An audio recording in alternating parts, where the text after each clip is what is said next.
सहायताएं जो हैं क्या होती हैं, एक्सटर्नलाइटीज़ जो है वो किसको कहते हैं, कितने तरीके की होती है, विद एग्जांपल इसको एग्जाम में समझाने के लिए आता है। 5 नंबर का इंडिविजुअली क्वेश्चन सिर्फ एक्सटर्नलाइटीज़ पे ही आता है। तो देखिए क्या होता है एक्सटर्नलाइटीज़। सबसे पहले हम जो है इसके अर्थ की बात करते हैं। कि भाई एक्सटर्नलाइटीज़ का अर्थ क्या होता है। देखिए यहाँ पे हम लिखते हैं कि भाई किसी आर्थिक, इसका अभिप्राय, हम यहाँ पे लिखते हैं इसका अभिप्राय, या हाँ ऐसे लिख देते हैं इसका, अरे भैया काम, हाँ जी सर एक्चुअली मेरी फ्रेंड है, वो ज्वाइन करना चाहती है बट वो ट्राई क्लास लेना चाहती है अभी। तो भेज दो ना उसको, लिंक भेज दो, उसको लिंक भेज देते हैं, आप ऐड। लिंक भेज दो उसे। देखो भी समझ भी नहीं आएगा कुछ। देखो इसका अभिप्राय,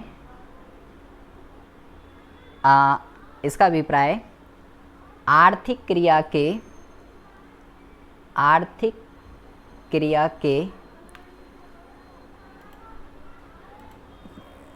इसका अभिप्राय, यहाँ पे लिखो, इसका अभिप्राय किसी आर्थिक क्रिया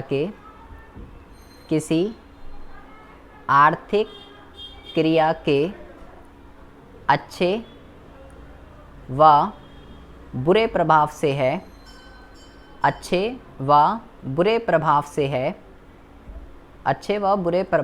है, जो बिना कीमत के व बिना दंड के की जाती है। ये इसकी बात चल रही है, ये एक्सटर्नलाइटीज़ का मीनिंग होता है। अब ये क्या कह रहा है, क्या कहना चाह रहा है, इसकी ज़रा बात को, मुद्दे को ज़रा ध्यान से समझिए। सबसे पहले तो आपको ये पता होना चाहिए कि आर्थिक क्रिया जो है क्या होती है, किस चीज़ को हम जो है आर्थिक क्रिया कहते हैं। तो आपको ये ध्यान रखना है कि भाई पैसा कमाने के लिए, पैसा कमाने के उद्देश्य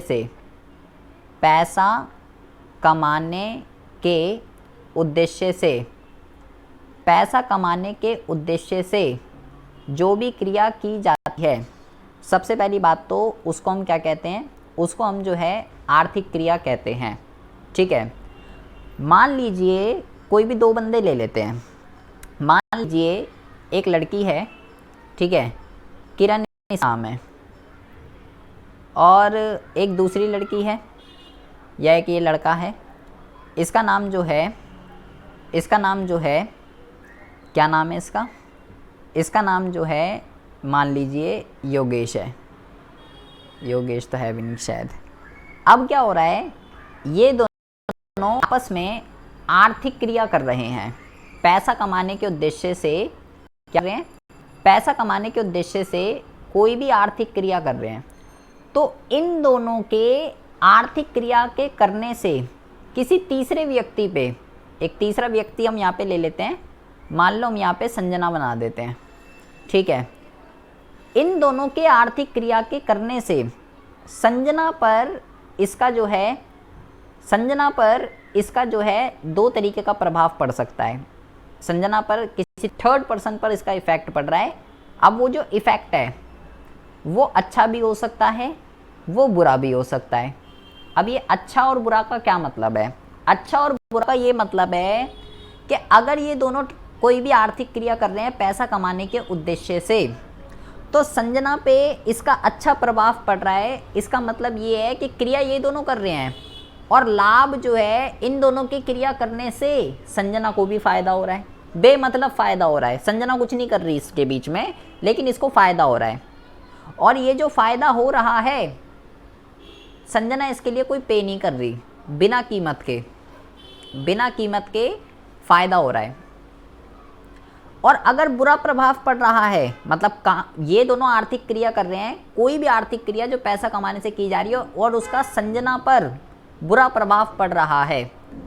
अब संजना पर उसका बुरा प्रभाव पड़ रहा है, संजना को उस चीज़ से प्रॉब्लम हो रही है, तो संजना उस चीज़ के लिए, जब यहाँ पे उसको फ़ायदा मिल रहा था तो उसके लिए वो पे नहीं कर रही, तो जब उसको बुरा प्रभाव पड़ रहा है तो भाई अब वो जो है उस चीज़ के लिए उसके इन दोनों को जो है दंड भी नहीं दे सकती, पनिश भी जो है नहीं कर सकती है। लाभ का बुरा प्रभाव का मतलब क्या है? बुरा प्रभाव पड़ने का मतलब ये है, बुरा प्रभाव पड़ने का मतलब ये है कि संजना को जो है इससे जो है हानि हो रही है, संजना को इससे जो है नुकसान हो रहा है, लेकिन संजना इसके लिए दंड नहीं दे सकती किरण को या योगेश को।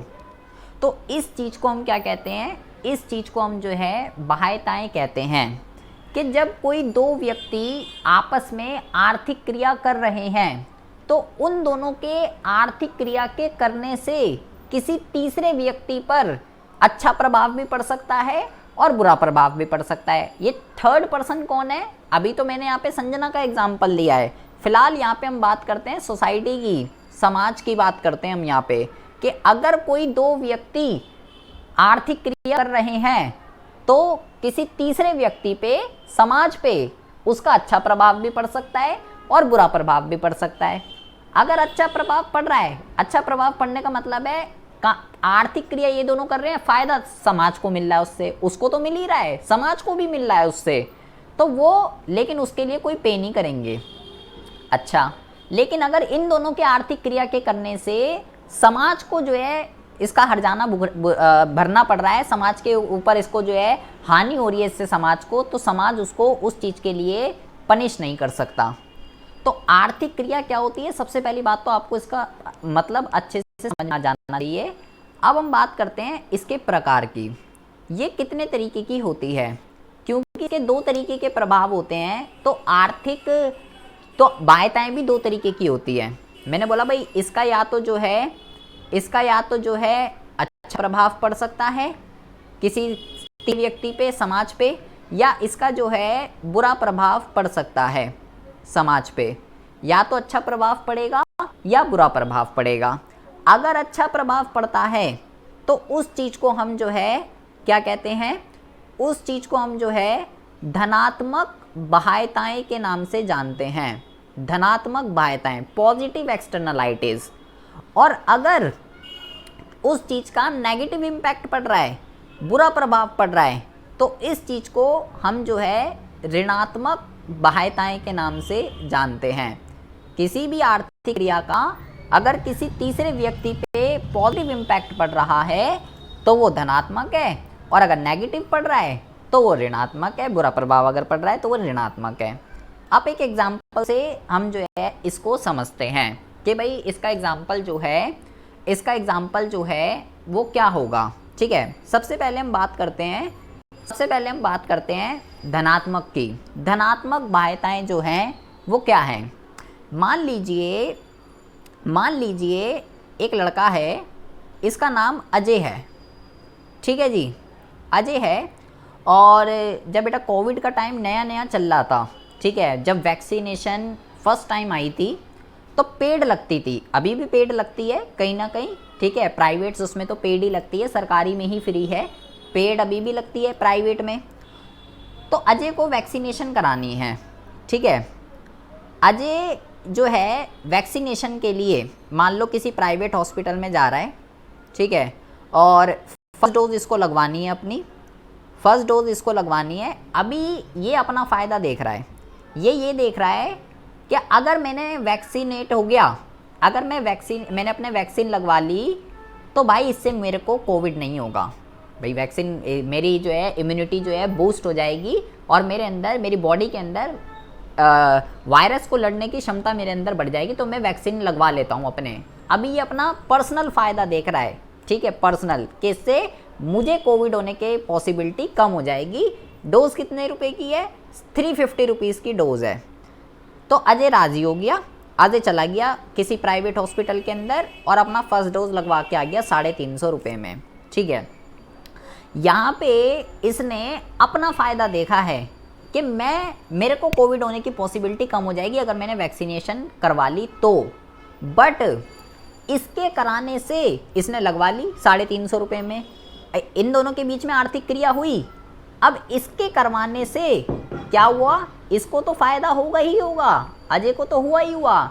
इसके साथ साथ मान लो ये किसी में वर्क करता है, घर में रहता है, तो इस और जहाँ ये जिस मोहल्ले में रहता है वहाँ के लोगों को अब इससे डरने की बात नहीं है। मतलब कि अब इस व्यक्ति से ये वैक्सीनेट हो चुका है, अब इससे जो है कोविड होने के चांस कम है कि इससे कोविड होगा।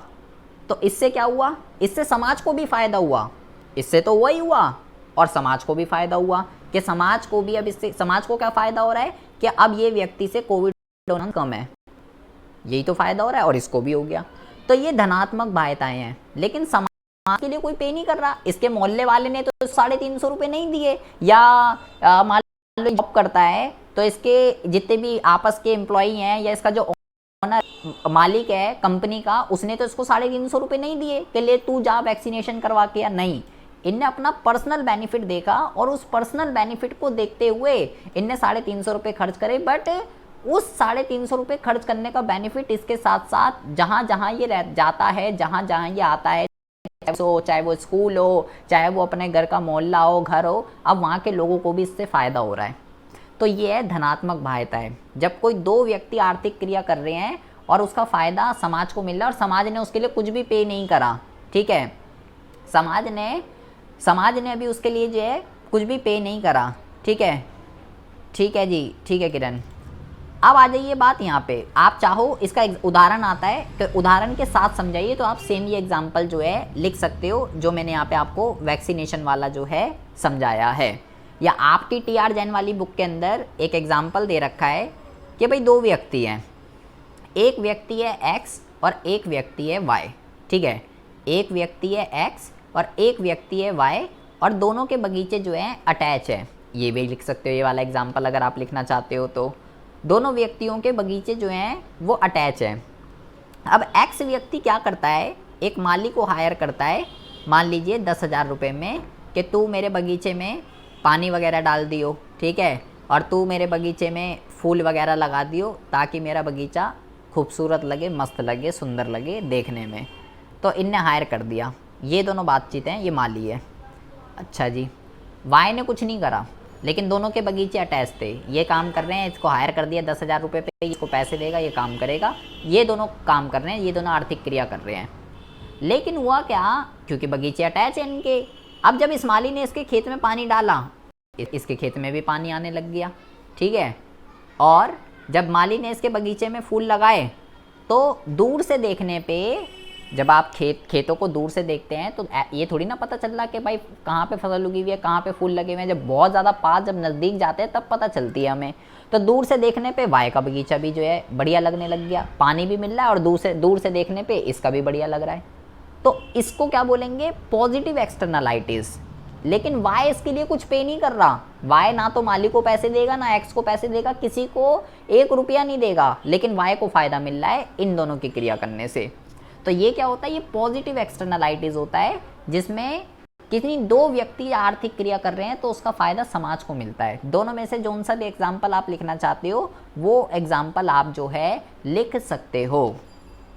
अब बात करते हैं ऋणात्मक बाध्यताएं के एग्जाम्पल की। मैंने बोला अगर कोई दो व्यक्ति आर्थिक क्रिया कर रहे हैं और उसका बुरा प्रभाव जो है समाज के ऊपर रहा है तो उसको ऋणात्मक बाध्यताएं कहते हैं। अब इसका एग्जाम्पल क्या होगा, इसका सिंपल सा, बहुत सारे एग्जाम्पल हैं इसके। लाइक मान लीजिए कोई भी उद्योग ले लीजिए, ठीक है, तो उद्योग क्या करते हैं, उद्योग तो भैया पैसा कमाने के उद्देश्य से काम धंधा कर ही रहे हैं, ठीक है, वस्तुएं सेवाएं बना ही रहे हैं, लेकिन रोज़ हज़ारों इंडस्ट्रीज़ क्या करती है, इन्वायरमेंट पॉल्यूटेड करती हैं, वायु प्रदूषण करती है, ध्वनि प्रदूषण करती है, जल प्रदूषण करती है, अपना जितना भी वेस्टेज होता है सारा का सारा क्या कर देती है, सारा का सारा कूड़ा करकट जितना भी होता है नदियों में जो है फेंकती है। जल प्रदूषण, ध्वनि प्रदूषण, वायु प्रदूषण सब कर रही हैं, सारी इंडस्ट्रीज़ कर रही हैं। लेकिन वो क्यों कर रही हैं, वो तो पैसा कमाने के उद्देश्य से वस्तुओं और सेवाओं का निर्माण कर रही है, वो तो आर्थिक क्रिया कर रही है। लेकिन उनकी आर्थिक क्रिया के करने से सोसाइटी को जो है नुकसान हो रहा है। ठीक है, अभी मैं बता रहा हूँ भाई, उनको जो है नुकसान हो रहा है। ठीक है, तो अब भाई नुकसान हो रहा है तो समाज इसके लिए किसी को दंड नहीं दे सकता कि भाई, अब जैसे ये कर रही है, ऐसे तो और भी इंडस्ट्री है, एक नहीं है, हजारों है, करोड़ों है। किसको हम किसको बोलें? इसको बोलें कि भाई तेरी वजह से पॉल्यूटेड हो रहा है इन्वायरमेंट, या इसको बोलें? इसको बोलेंगे, वो बोलेगा अच्छा मैं ही हूँ पूरी अर्थव्यवस्था के अंदर, मैं ही कर रहा हूँ सारा का सारा, ये कर रहा है। इसको बोलेंगे, बोलेगा ये कर रहा है, इसको बोलेंगे, बोला ये कर रहा है। तो हम किसी को इसके लिए दंड नहीं दे सकते। तो ये क्या है? ये है ऋणात्मक बाध्यताएं। तो क्वेश्चन ये है, ये इसका बहुत अच्छा क्वेश्चन है इसलिए का, कह रहा है भाई तो ये जो आप बकवास पढ़ा रहे हो, ये इसकी लिमिटेशन कैसे है? ये फोर्थ पॉइंट किसका है? ये फोर्थ पॉइंट है, ये फोर्थ पॉइंट है जीडीपी की लिमिटेशन का, वास्तविक जीडीपी की लिमिटेशन का पॉइंट है ये। चलो ये बात तो समझ में आ रही थी, ये भी समझ में आ रही थी, लेकिन हमारा ये जो फोर्थ टॉपिक है ये है बाध्यताएं। तो हम इसके अंदर ये पढ़ रहे हैं, ये इसकी लिमिटेशन है। तो कैसे लिमिटेशन है? ये लिमिटेशन इस तरीके से है कि भाई जब भी कोई दो व्यक्ति आपस में आर्थिक क्रिया करते हैं तो उसका समाज के ऊपर या तो अच्छा प्रभाव पड़ता है या बुरा प्रभाव पड़ता है। तो एक होती है पॉजिटिव एक्सटर्नलाइटीज और एक नेगेटिव, और ये दोनों ही चीज़ें इससे ना तो पॉजिटिव वाली ना नेगेटिव वाली, दोनों ही चीज़ें जीडीपी की गणना में शामिल नहीं होती। दोनों ही चीज़ें जीडीपी की गणना में शामिल नहीं होती। तो फिर क्या हुआ? जैसे हमने वो पढ़ा था गैर मौद्रिक लेन देन, कि भाई उसको शामिल नहीं किया जाता।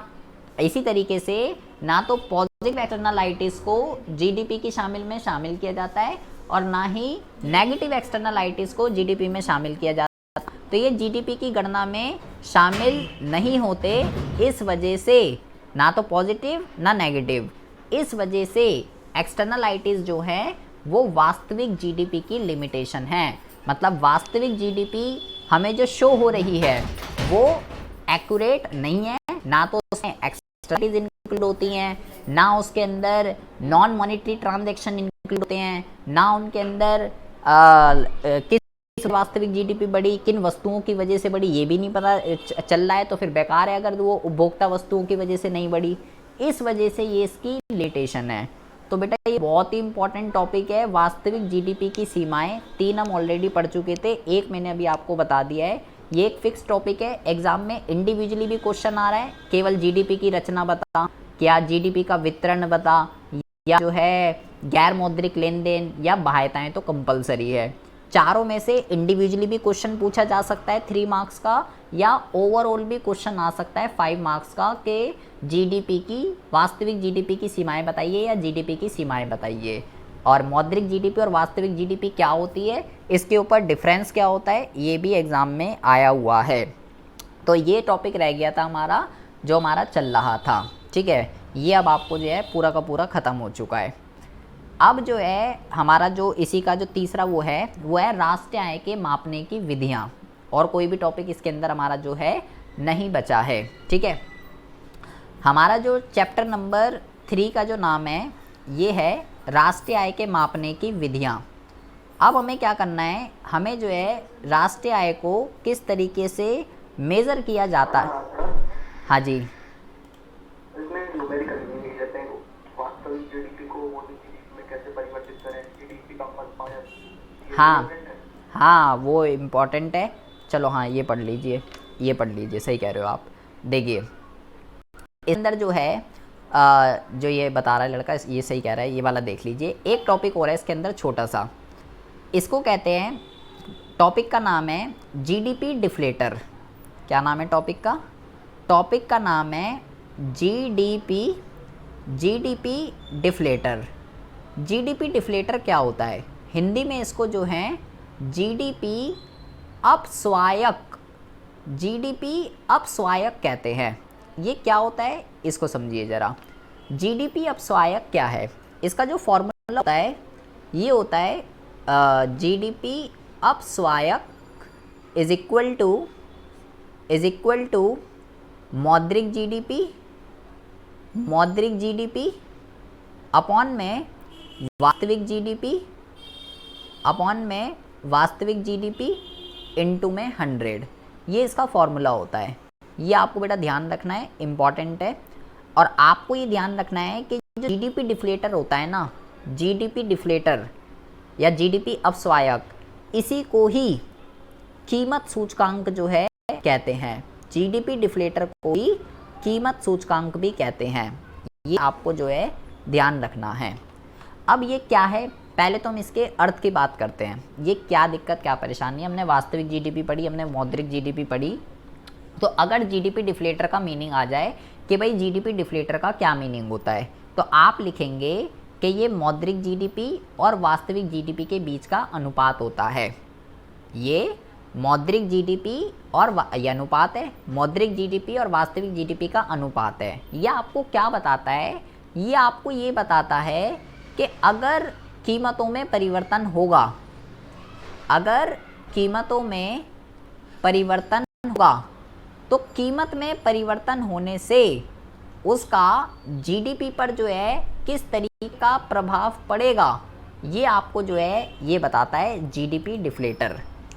कीमतों में परिवर्तन होने से उसका जीडीपी पे क्या इम्पैक्ट पड़ेगा, वो जीडीपी डिफ्लेटर बताता है। और ये मौद्रिक जीडीपी और वास्तविक जीडीपी का अनुपात होता है, और जीडीपी डिफ्लेटर को ही कीमत सूचकांक कहते हैं।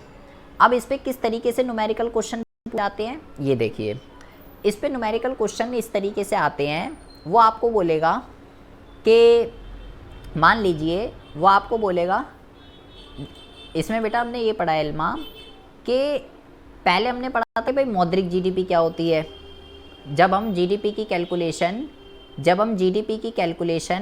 करंट प्राइस पे करते हैं, वर्तमान कीमत पे जब हम जीडीपी की कैलकुलेशन करते हैं, जो अभी गुड्स एंड सर्विसेज के प्राइस चल रहे हैं, तो वो होती है मौद्रिक। और जब हम जीडीपी की कैलकुलेशन वर्तमान कीमतों पे ना करके जब हम जीडीपी की कैलकुलेशन स्थिर कीमतों पर करते हैं, तो उसको हम कहते हैं वास्तविक। तो अगर प्राइस के अंदर चेंज हुआ, प्राइस के अंदर तो फ्लक्चुएशन आनी है, प्राइस तो बढ़ेंगे ही बढ़ेंगे, इन्फ्लेशन होती ही होती है। तो अगर कीमतों के अंदर चेंज आता है, परिवर्तन आता है, कीमतें बढ़ती हैं या कीमतें घटती हैं, तो कीमत बढ़ने की वजह से या कीमत घटने की वजह से उसका जीडीपी पर जो है क्या इम्पैक्ट पड़ रहा है, उस चीज़ को जो है जीडीपी डिफ्लेटर शो करता है। जैसे कि मान लीजिए इस पे इस तरीके के न्यूमेरिकल क्वेश्चन पूछे जाते हैं कि भाई मान लीजिए मौद्रिक जीडीपी जो है वो 200 है, वास्तविक जीडीपी जो है वो मान लीजिए 100 है, ठीक है। और वो आपसे पूछता है कि कीमत सूचकांक बताओ क्या होगा, कीमत सूचकांक बताओ क्या होगा। या मैंने बोला कीमत सूचकांक को ही जीडीपी डिफ्लेटर जो है कहते हैं। तो ठीक है, अब इस डेटा को फॉर्मूले में पुट कर देते हैं। तो GDP deflator is equal to मौद्रिक जीडीपी 200, वास्तविक जीडीपी 100 मल्टीप्लाई 100। तो 100 से 100 कट गया, तो कीमत सूचकांक जो है कितना आ जाएगा, कीमत सूचकांक या जीडीपी डिफ्लेटर जो है ये आ जाएगा आपका 200। बिल्कुल हलवा क्वेश्चन है। अब देखिए थोड़ा पूरी क्वेश्चन। मान लीजिए आपको अगर वो बोले कि भाई कीमत सूचकांक जो है वो आपका जो है मान लीजिए 200 है, ठीक है। और आपको वो बोलता है कि मौद्रिक जीडीपी जो है वो आपकी जो है 400 है। तो कहता है भाई वास्तविक जीडीपी बता कितनी है, वास्तविक जीडीपी जो है ये बता ये कितनी है। तो इसको कैसे लेंगे, ये देखिए। इसको करने के लिए फॉर्मूले में कर देते हैं, GDP deflator is equal to 200 is equal to मौद्रिक अपॉन में वास्तविक, ठीक है। ये फॉर्मूले में जो है पुट कर दिया मैंने सीधा। तो अब इसको सॉल्व करना है हमें। इसको सॉल्व किस तरीके से करेंगे, वास्तविक को इधर ले आते हैं और इसको इधर ले आते हैं। तो जिसको हमें फाइंड आउट करना होता है उसको एक तरफ कर देते हैं। वास्तविक GDP is equal to 400 upon में 200, इसको सॉल्व कर देंगे।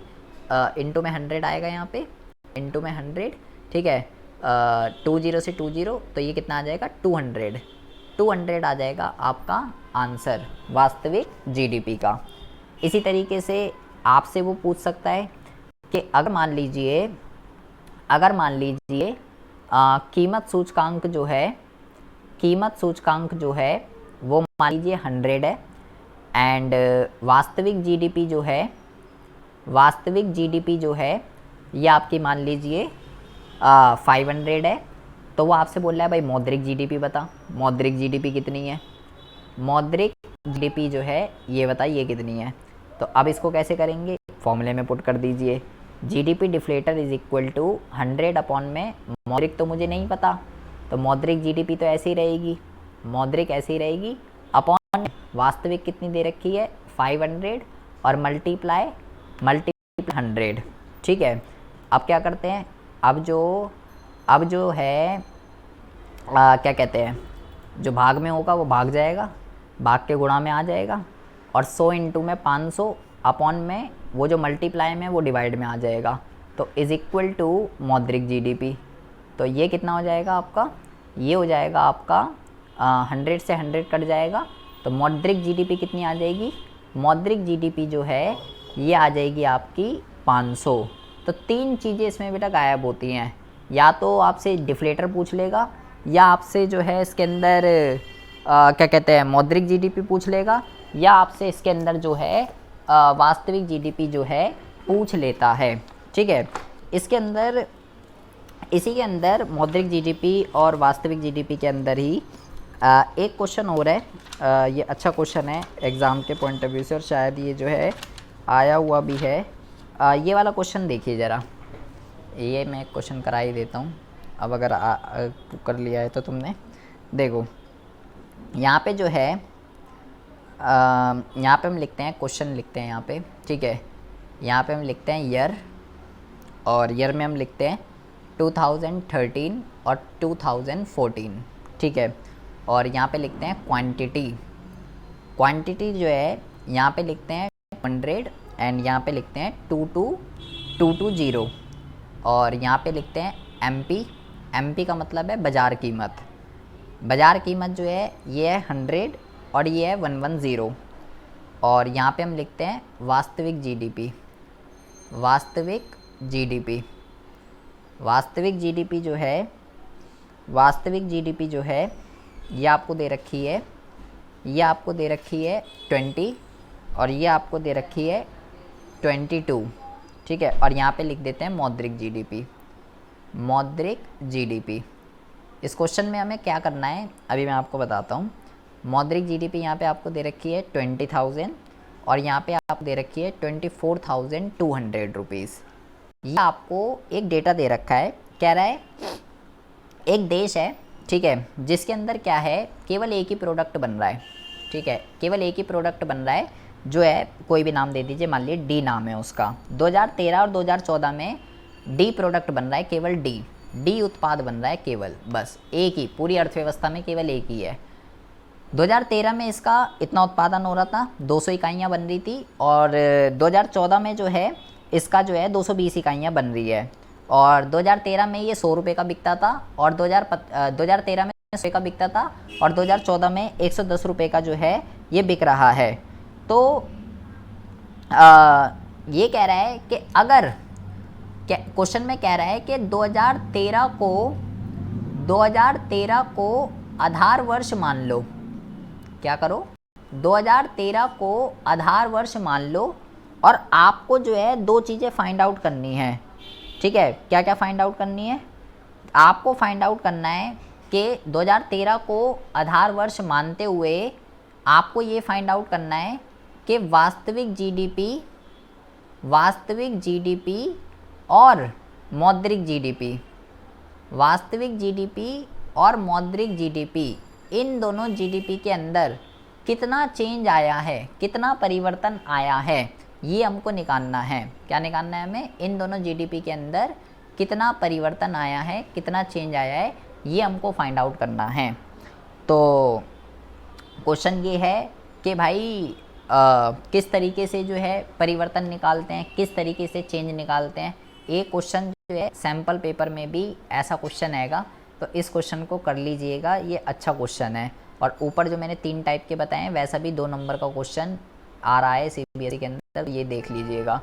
अब ये किस तरीके से करेंगे, ये देखो चेंज कैसे निकलता है। चेंज का मतलब होता है पुराना अपॉन में नया इंटू में 100 प्रतिशत निकालना है बस बेसिकली आपको। तो अगर आपको प्रतिशत निकालना आता है तो बढ़िया है, नहीं आता तो को घटिया है, सीख लेंगे अभी कैसे निकलता है। फॉर्मूला जो है अगर आपको फॉर्मूला पता है तो ये क्वेश्चन आपके कुछ भी नहीं है। तो किस तरीके से हम जो है प्रतिशत को फाइंड आउट करते हैं, ये देखिए। जिस भी चीज़ का आपको प्रतिशत निकालना है, जैसे मेरे को वास्तविक जीडीपी का मेरे को जो है प्रतिशत निकालना है, फिर मौद्रिक का निकालना है। तो सबसे पहले मैं बात करता हूँ कि अगर मुझे वास्तविक का निकालना है तो मेरे को क्या करना पड़ेगा। तो आपको लिखना है वास्तविक जीडीपी में परिवर्तन, या वास्तविक जीडीपी में परिवर्तन लिख दीजिए, या वास्तविक जीडीपी में प्रतिशत परिवर्तन लिख दीजिए, तो जो है ज़्यादा बेटर रहेगा। ठीक है, आपको क्या करना है, फॉर्मूला लगाना है इसके अंदर। प्रतिशत किस तरीके से निकलता है, में प्रतिशत परिवर्तन, इसका जो फॉर्मूला होता है ये होता है डेल्टा अपॉन में जो भी जिस बेस को मानकर आप जो है प्रतिशत निकाल ले हो, वो बेस जो है नीचे आता है और मल्टीप्लाई 100 आता है। 1 मिनट रुक जाइए, स्क्रीन अभी आपको जो है रुक जाएगी। आपको फॉर्मूला लगाना है वास्तविक जीडीपी में प्रतिशत परिवर्तन। अब यार चल जा यार, क्या दिक्कत है, दिमाग खराब कर रहा है।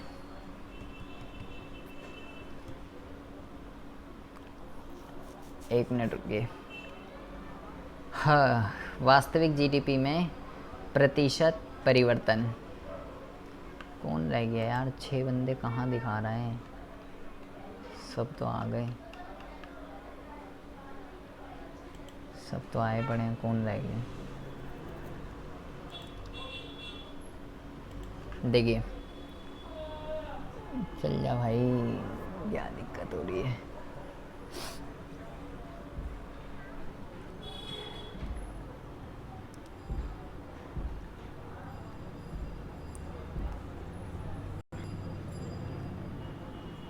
एक मिनट रुकिए बेटा, देखो वो भाई क्या है, क्या दिक्कत है।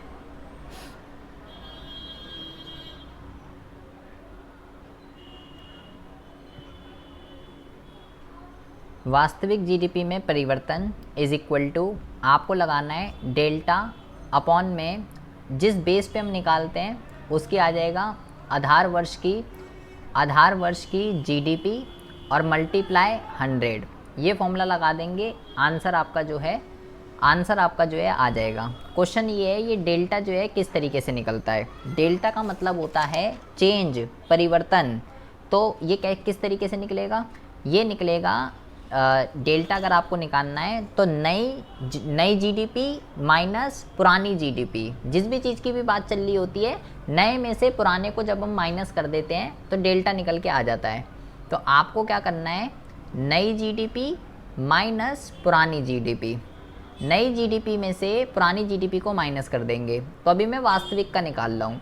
वास्तविक के अंदर जो नई जीडीपी है वो तो 22,000 है और पुरानी जीडीपी कितनी थी, वो 20,000 है।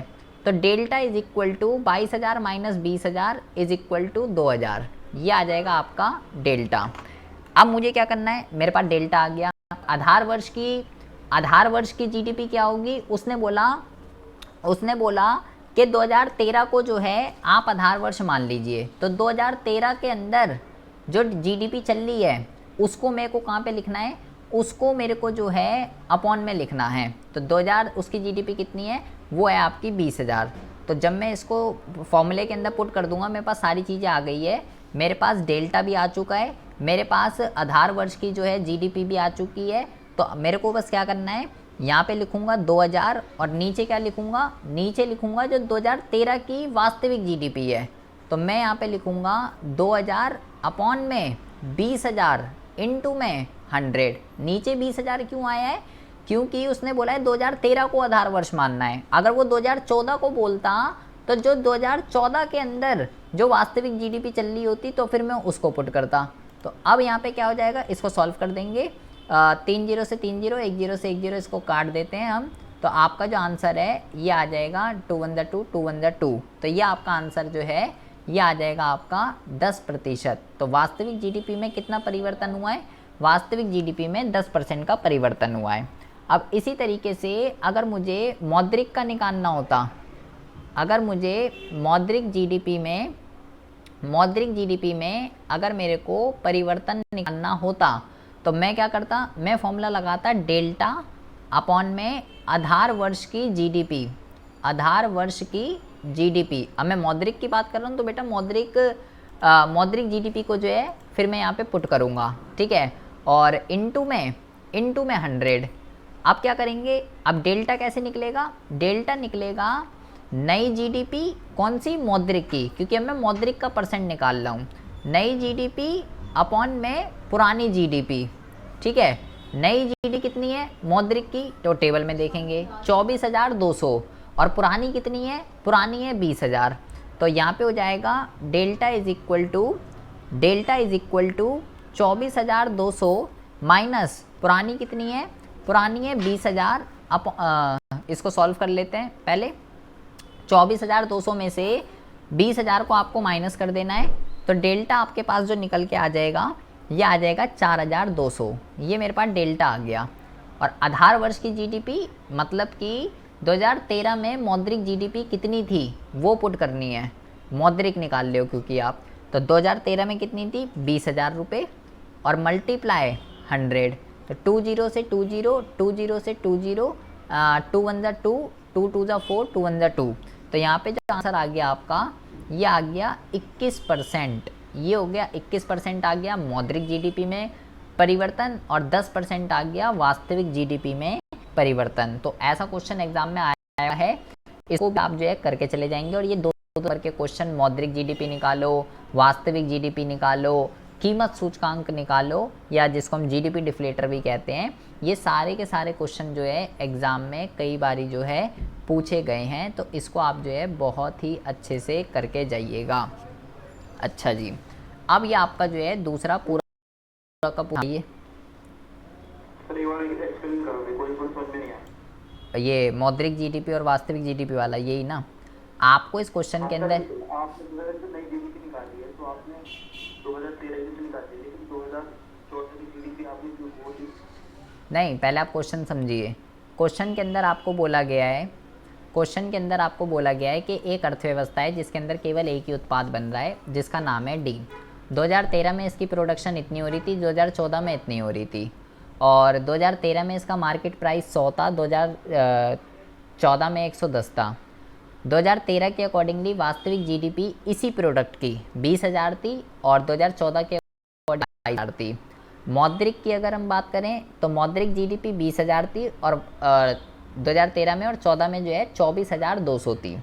ये सारा डेटा आपको गिवन है क्वेश्चन के अंदर ही, और क्वेश्चन में ही बोला गया है क्वेश्चन में ही बोला गया है कि आप जो है ना, आप जो है 2013 को आधार वर्ष मान लो, बेस ईयर मानो 2013 को, और 2013 को बेस ईयर मानते हुए आप हमें ये बताइए कि कितना % चेंज मौद्रिक में आया है और कितना % चेंज वास्तविक में आया है।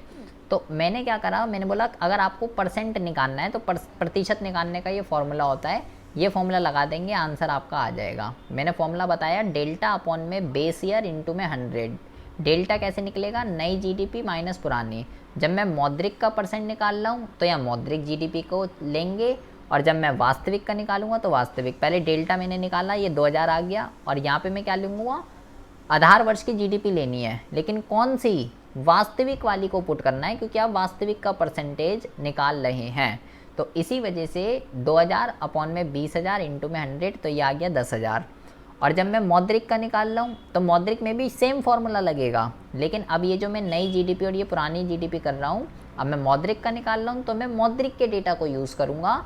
तो मौद्रिक का जो डेल्टा आया वो आया 4200 रुपये, और नीचे आएगा आधार वर्ष की मौद्रिक जीडीपी। जब मौद्रिक का निकालना है तो सारा डेटा मौद्रिक का यूज़ करना है, जब वास्तविक का निकालना है तो सारा डेटा वास्तविक का यूज़ करना है। और ये आ गया आपका 21, ये करा है मैंने इसके अंदर। अब देखिए, अब आपका जो है इसके अंदर कोई भी न्यूमेरिकल क्वेश्चन जो है नहीं बचा है। इसमें जितने भी न्यूमेरिकल आ सकते थे, ठीक है, आधार वर्ष गिवन ना, आधार वर्ष अगर गिवन ना हो तो आपको जो है खुद ही अज्यूम करके चलना पड़ेगा, क्वेश्चन के अंदर लिखना पड़ेगा कि भाई मैं जो है 2013 को 2014 को आधार वर्ष मान के इस क्वेश्चन को सॉल्व कर रहा हूँ, बट बिना आधार वर्ष के क्वेश्चन सॉल्व नहीं हो सकता। आपको आधार वर्ष जो है वो क्वेश्चन के अंदर दिया हुआ ही होगा। अब जो है बेटा बहुत ही ज़्यादा ध्यान से सुनेंगे। अब आपका ये चैप्टर 2 जो है कंप्लीट हो चुका है। अब हमें बात करनी है चैप्टर 3 की। चैप्टर 3 का जो नाम है ये है राष्ट्रीय आय के आंकलन की विधियाँ। ठीक है, आज नहीं बताऊंगा, ठीक है, बट जो हमें पढ़ना है उसको स्टार्ट करने से पहले जो इस चैप्टर का बेस है, जिसके बिना जो सभी बच्चों की दिक्कत है, जिसके बिना ये आपको समझ में नहीं आता है, वो मैं आपको बता रहा हूँ। सबसे पहले आपको उस चीज़ को जो है घोल कर आपको पी जाना है, ठीक है, क्योंकि उसके बिना आपको कुछ भी समझ में नहीं आने वाला है। मैं आपको सबसे पहले इस चैप्टर के कुछ टर्म्स बता रहा हूँ जो आपको हिंदी में और इंग्लिश में दोनों में आपको याद करनी है, क्योंकि आगे जो है इन टर्म्स का बहुत ही ज़्यादा यूज़ होने वाला है। जैसे कि सबसे पहला जो वर्ड है ये है आपका सकल। आपको ये ध्यान रखना है कि सकल को जो है ना ग्रॉस कहते हैं। दूसरा जो वर्ड है ये है आपका शुद्ध और निवल। आपको ये ध्यान रखना है कि शुद्ध और निवल जो है ना वो एक ही चीज़ होती है और इसको जो है नेट कहते हैं। तीसरा जो है आपका इसको कहते हैं घिसावट। इसका नाम है मूल्यह्रास। इसका नाम है अचल पूंजी का उपभोग। अचल पूंजी का उपभोग। और इसका नाम है स्थिर पूंजी का उपभोग। स्थिर पूंजी का उपभोग। ये बेटा आपको बहुत ही ज़्यादा ध्यान से समझना है, ये बहुत ही इम्पॉर्टेंट है। ये न्यूमेरिकल क्वेश्चन में बहुत ज़्यादा प्रॉब्लम करता है। इसको इंग्लिश में डेप्रिसिएशन के नाम से हम जानते हैं और इसके 4 नाम हैं, ठीक है। जैसे हमारे होते हैं ना घर में, घर का अलग होता है, बाहर का अलग होता है, ठीक है, तो ऐसे इसके भी नाम हैं। घिसावट, मूल्यह्रास, अचल पूंजी, स्थिर पूंजी, इसको डेप्रिसिएशन कहते हैं। तो जब हम न्यूमेरिकल क्वेश्चन करेंगे तो मूल्यह्रास तो कहीं दिखेगा ही नहीं, अचल पूंजी, स्थिर पूंजी ये लिखा हुआ होगा और बच्चा छोड़ देता है कि डेप्रिसिएशन तो दिया ही नहीं। लेकिन आपको ध्यान रखना है ये डेप्रिसिएशन इसी को ही कहते हैं। अगला जो वर्ड है जी, हाँ इंग्लिश, हाँ नहीं इंग्लिश में भी ऐसा नहीं है। एक तो इसको डेप्रिसिएशन कहते हैं इंग्लिश में, और इंग्लिश में इसको जो है कंजम्पशन ऑफ फिक्स एसेट ये कहते हैं इसको इंग्लिश में। कंजम्पशन ऑफ फिक्स एसेट ये बोला है ना, अचल पूंजी का उपभोग या स्थिर पूंजी का उपभोग, इसको जो है इंग्लिश में कंजम्पशन ऑफ फिक्स एसेट कहते हैं, ठीक है। और आपको क्या ध्यान रखना है, और आपको ध्यान रखना है शुद्ध उत्पाद, ठीक है, या निवल उत्पाद, नहीं शुद्ध नहीं, सॉरी, यहाँ पे लिखेंगे, यहाँ पे आप लिखेंगे क्या कहते हैं राष्ट्रीय उत्पाद, आप यहाँ पे लिखेंगे, शुद्ध आपको नहीं लिखना है, राष्ट्रीय उत्पाद। राष्ट्रीय उत्पाद में यहाँ राष्ट्रीय लिख रहा हूँ, राष्ट्रीय उत्पाद। राष्ट्रीय उत्पाद को जो है क्या कहते हैं, राष्ट्रीय उत्पाद को नेशनल प्रोडक्ट, ये आपको जो है ध्यान रखना है, नेशनल प्रोडक्ट। 5वां जो वर्ड है ये है देशीय उत्पाद। देशीय उत्पाद या जो है क्या कहते हैं, देशीय उत्पाद आप कह सकते हो, या आप जो है इसको क्या कहते हैं घरेलू उत्पाद। देशीय उत्पाद या घरेलू उत्पाद, इसको जो है डीपी कहते हैं, ठीक है, व्हाट्सएप वाली नहीं है डीपी, ये है डोमेस्टिक प्रोडक्ट इसको कहते हैं, ठीक है। जिसके 2-2 3-3 नाम है, जिसके 2-2 3-3 नाम है उसका तो भाई याद ही रखिएगा, क्योंकि वो तो सबसे ज़्यादा आगे प्रॉब्लम करता है, ठीक है। छठा जो है ये है आपका क्या कहते हैं साधन लागत या कारक लागत। साधन लागत या कारक लागत, इसको हम क्या कहते हैं, इसको हम कहते हैं एफसी, फैक्टर कॉस्ट, ये आपको ध्यान रखना है। अगला जो वर्ड है ये है बाजार कीमत, इसको हम जो कहते हैं, इसको कहते हैं एमपी, मार्केट प्राइस, ये इसको कहते हैं। अगला जो वर्ड है ये है विदेशों से प्राप्त शुद्ध को निवल भी कहते हैं, तो जहाँ जहाँ शुद्ध लिखेंगे हम वहाँ निवल भी लिखेंगे। विदेशों से प्राप्त शुद्ध कारक आय। अब कारक आय को साधन आय कहते हैं, तो एक होती है, तो मैं यहाँ एक देता हूँ, कारक आय या साधन आय। ठीक है, इसको हम क्या कहते हैं? इसको हम कहते हैं NFIA, net factor income from abroad. अगला जो वर्ड है ये है शुद्ध या निवल अप्रत्यक्ष कर, शुद्ध या निवल अप्रत्यक्ष कर, इसको कहते हैं हम NIT, बोले तो नेट इनडायरेक्ट टैक्स। अगला जो वर्ड है इसके अंदर ये है आपका आर्थिक सहायता, और इसको जो है सहायकी ये भी कहते हैं। ठीक है, बोले तो सब्सिडी कहते हैं इसको इंग्लिश में। अगला जो वर्ड है ये है पूंजी निर्माण, या आप इसको जो है निवेश भी कह सकते हो। पूंजी निर्माण या निवेश एक ही चीज़ होता है। इसको हम इंग्लिश में क्या कहते हैं? इसको हम इंग्लिश में जो है इन्वेस्टमेंट कहते हैं। ठीक है, अगला जो वर्ड है, बेटे सारी चीज़ें ध्यान रखनी है। अगला जो वर्ड है ये बिल्कुल बेसिक टर्म्स हैं जो आगे न्यूमेरिकल क्वेश्चन में आपको दिक्कत करेंगी, तो इसलिए आपको इसको हिंदी और इसको इंग्लिश दोनों में आपको ध्यान रखना है, तो आपको कोई भी दिक्कत परेशानी नहीं होने वाली है। ये जो वर्ड है ये है स्थिर या अचल। स्थिर या अचल एक ही चीज़ होती है, इसको जो है फिक्स्ड कहते हैं, फिक्स्ड। अगला जो वर्ड है ये है माल सूची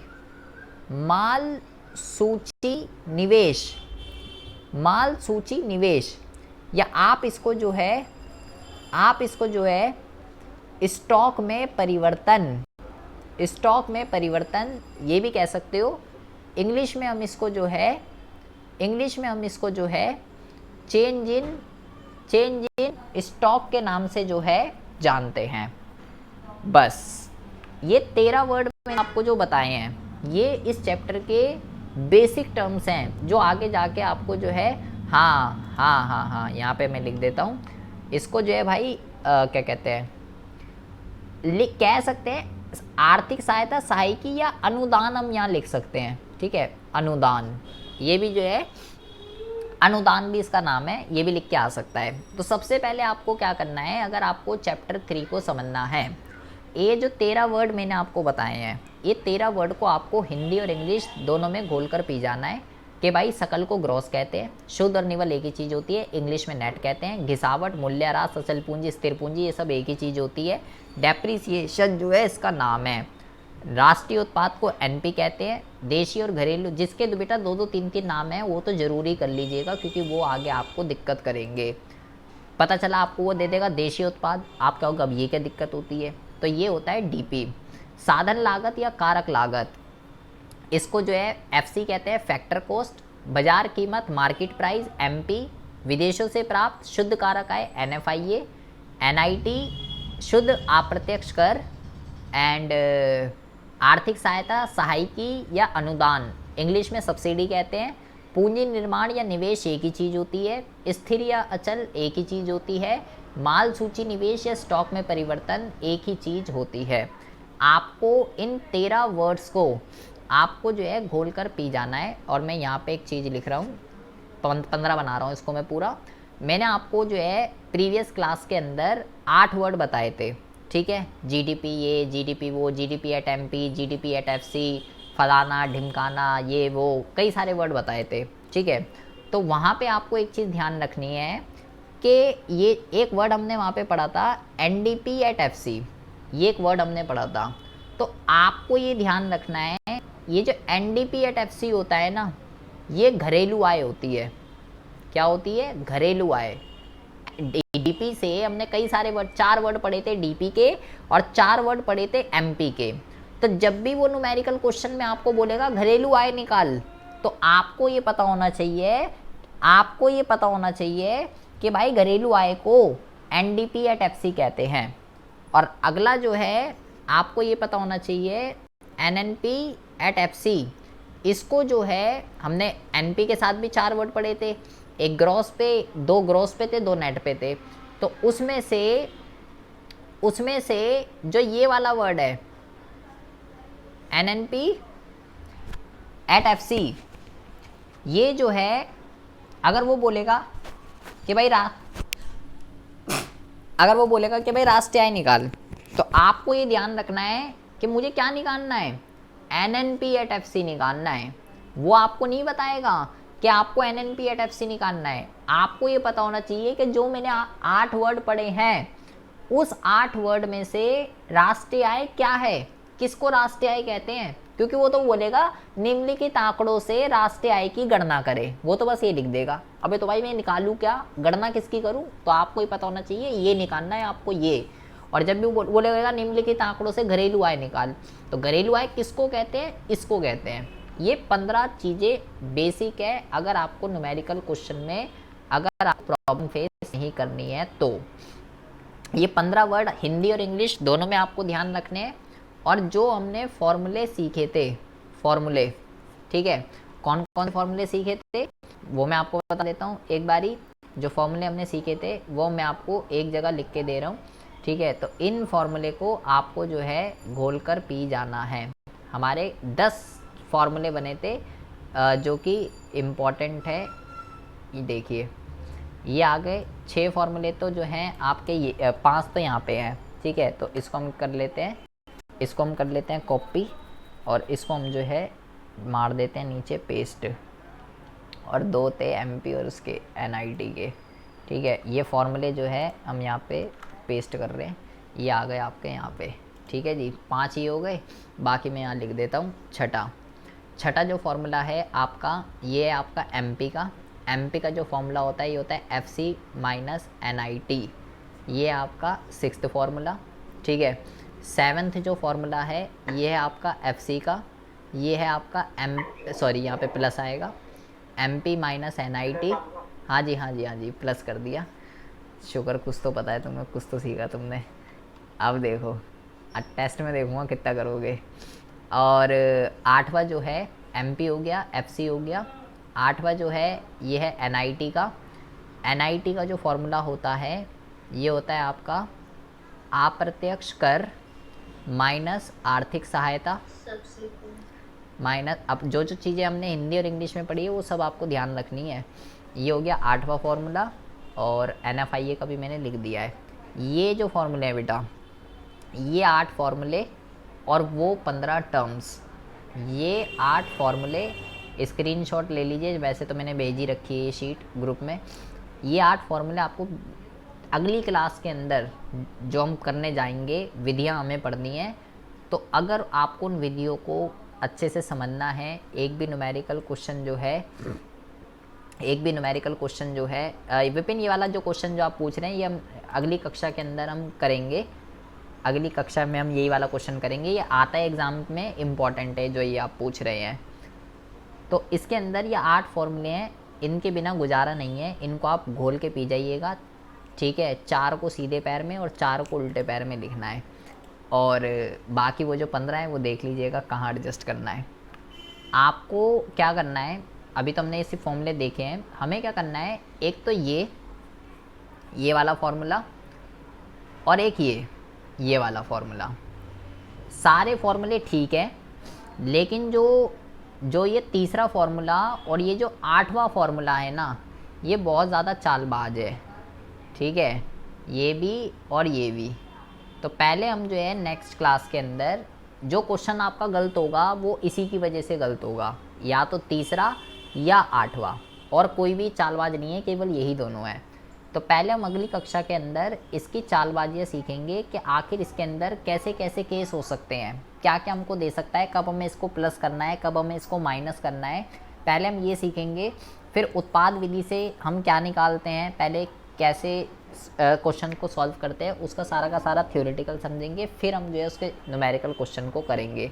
बट वो बेटा आपको तभी समझ में आएंगे जब आप सारे फॉर्मूले 8 फॉर्मूले हैं और वो 15 टर्म्स ये जो मैंने आपको बताई है, ये हिंदी और इंग्लिश में आपको बहुत ही अच्छे से पता होनी चाहिए।